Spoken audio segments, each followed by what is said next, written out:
1948, Lugait was one of the barrios of Inatao, Misamis Oriental.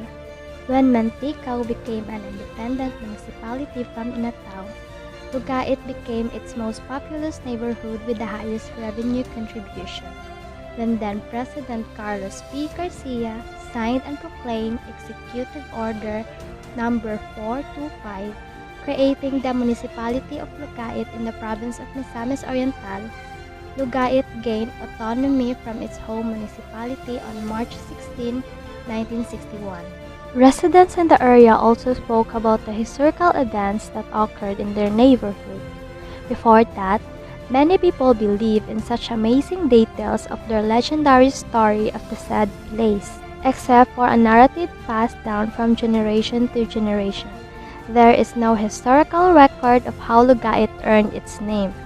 Until now, indigenous descendants have been competent at narrating the legend. Thus, they will tell you a narrative that goes like this in the streets in Tabuan and any place else you desire. Because of its proximity to a pirate haven, the shoreline had long been the cutthroat highway to a province's eastern reaches. The Moro pirates usually pillage and plunder the area first before moving on to the nearby areas. The pirates would easily defeat the settlers if they had better weapons. Every enemy attack claimed the lives and property of the inhabitants. People learned through the continual terrible attacks that fortifications should be built and weaponry should be advanced. As a result, sentinels were stationed at Salimbal Point and other critical locations. Weapons with blades were created and refined. A parade of sharp weapons with iron heads followed, including badi, kampilan, kalis, plomenko, punyal, and bangko. The depths of their despair infuriated and turned the inhabitants vengeful. The pledge was one luka, which is to murder. Hati is to be killed with sharp. If revenge comes, the inhabitants will be the ones to reap it. Pirates who stepped in were never allowed to return home alive. Those who were apprehended were taken to a spring in Manga, now along Mabini Street. Every hostage was subjected to Luga Hait there. The residents ate the flesh of their prisoners as a proof of their unfathomable rage and wrath, a truly horrifying episode in the unwritten history of the land. The village pledge Luga Hait, which became a rule, instilled terror and forewarning in the enemy camp. Days later, attacks were considerably diminished, and calm began to rule.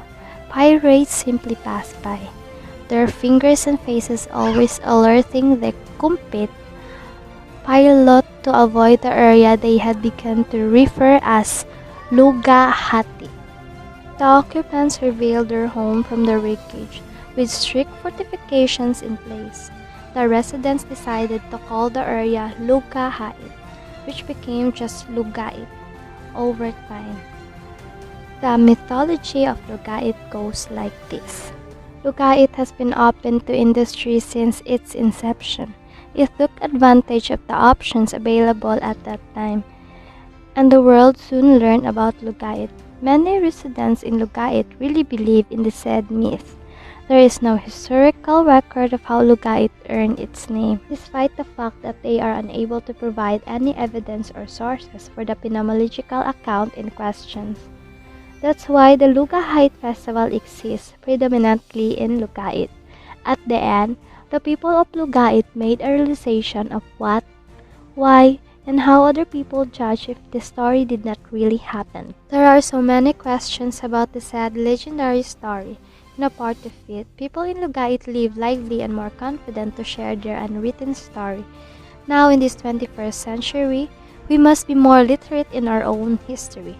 Know more about the mysterious, remarkable, and extraordinary stories that we never heard before.